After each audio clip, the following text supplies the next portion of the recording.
Let's dive into the nitty-gritty. Guarding Tess was released on March 11th, 1994, with a budget of $20 million, which is a lot in 1994 money. But it made $31 million, so it recouped, but didn't really turn much of a profit. Unlike films like, Driving Miss Daisy and The Bodyguard, who kind of had this same trope. I noticed this is a thing that just went through the 90s there for a while. Yeah. They don't really do many of these films anymore that I'm aware of. It's kind of moved on to like parental figure and child, Mandalorian, Last of Us, all that stuff. It's kind of moved into that trope now. Yeah. It's such an odd, gruff, reluctant thing. Parental figure with a heart of gold. Yeah. They did so many of these movies for some reason in that short amount of time. It was like late 80s to mid 90s. And then they were like, all right, that's done. We got our Oscars out of this. Let's move on. Just like, World War II movies there for a while. Holocaust movies were just all the rage. Audiences tolerate it for so long and then they move on. Yeah. Directed by Hugh Wilson, who also wrote and directed the first Police Academy movie. So that makes sense why David Graff is in the movie. He has such a nothing part. I mean, he barely even speaks in the movie, but he's such a huge part of those Police Academy movies. That's where I'll always think of him from. He sadly passed really early. He was only 50. So he didn't get to be in Police Academy 8 or whatever. No, man. So they really got good. There's 7 of them with most of the original cast. At some point, what's his face dropped out? Guggenheim. Gutenberg. Gutenberg.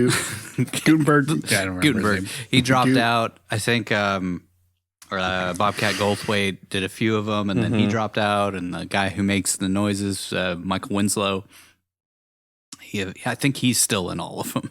And then they did a TV show, and David Graff was also in that. So he kind of milked that till he passed. Hugh Wilson also directed First Wives Club, Blast from the Past, if you remember that movie with Silverstone, Brendan Fraser, and Christopher Walken. Yeah. They've been living underground. Grew up the whole in a time. nuclear bunker. Yeah. Or fallout shelter. I haven't thought about that movie in ages. Yeah. Wow. I remember renting that one. Yeah, me too. I don't want him to go out to the real world.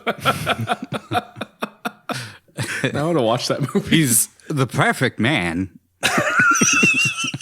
Anyway, he also wrote on the Bob Newhart show, which I can't remember if that's there was the Bob Newhart show, and then there was the new Bob Newhart show.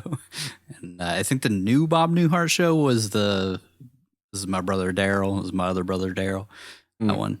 I don't know if you guys remember that. I watched a lot of Nick at Night as a kid, so I watched all of these old TV shows, including WNRP or WKRP in Cincinnati, which he also was a director on and worked on a bunch. This was also written by Hugh Wilson, but with Peter Torokevai. Peter Torokevai. I don't know. He was a Canadian actor, but he has a Russian name. Canadian actor, writer, producer, who's probably best known for his work on SCTV, which he was on camera, but he was also behind the camera on that. SCTV famously, it's kind of like the SNL Canadian version that competed back and forth, launched the careers of such stars as John Candy, Eugene Levy, Rick Moranis, Catherine O'Hara, Harold Ramis, Martin Short, and Dave Thomas, and among others. I mean, it's a crazy list of people, and it wasn't on for very long. No, yeah. Dave Thomas, the Wendy's guy? No, Dave Thomas, the Doug and Bob McKenzie guy. Oh, True White North, or Great White North. Great White North. That's right. That actually was on SCTV. That's where that sketch came from. I only saw it in a Rush concert. They had a clip for it. That's where I get all my pop culture references. Intros to Rush songs. This was shot by Brian J. Reynolds, who has mostly worked in TV, oddly. This is one of the few movies. Most of the movies that he's done have been made for TV movies. Which is kind of weird that he jumped into films a few times, but he's mostly in TV. Also shot Tekken, oddly, randomly. They were like, get the Guarding Tess guy for Tekken. He seems to have a real eye for action.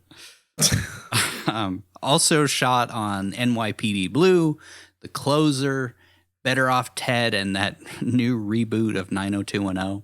Edited by Sidney Levin, who also edited Mean Streets, He Said, She Said, and Larger Than Life, which is that movie where Bill Murray inherits an elephant.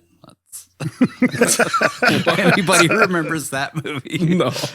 He like inherits an elephant, and then he ends up, it's kind of one of those movies where it's like he's trying to get across country with this elephant, and then he starts to love the elephant, and then he decides to like so it falls into the same trope here. Yeah. Yeah, the elephant is the asshole in this one. Actually, it's more like Bill Murray is the asshole in this one. That's so against type for him. Exactly. I just watched Quantumania, and it's such a like Bill Murray's part is just kind of confusingly weird. I don't know. I want to watch it today. And it's very short. It's like there was supposed to be more to it, but I think they cut it because of some stuff. Well, you know, allegedly. Well, apparently that guy is no longer writing Kang Dynasty. The writer of that movie was attached to Kang Dynasty, and apparently he's not anymore. But they're blaming it on the writer's strike or something. Right. I guess that's a good way to get rid of bad writers. Oh, the strike. Oh, no. I guess we'll have to find somebody new when you guys stop striking. Rather than announce that your guy is going to be in it, hype it up because the upcoming movie, that movie bombs, and then you're like, oh. I think that movie bombed the worst out of anything since like Dark World. Eternals made money, I think. Turned a profit. I mean, Quantumania turned a profit, but it was like very low when it comes to Marvel movies. I think it was only like 275 or 300 million, something like that, which is a crazy amount of money. But, you know, those movies cost like $150 million to make.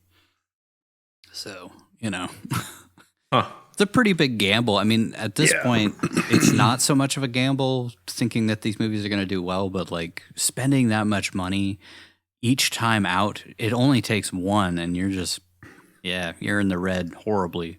Anyways, music by Michael Convertino, who also did the music for Bull Durham, The Santa Claus, and Things to Do in Denver When You're Dead. Always loved the name of that movie. That's an odd collection of movies. Yeah, it's a weird mishmash. Bull Durham, okay. Santa Claus sort of go together. Things to Do in Denver When You're Dead.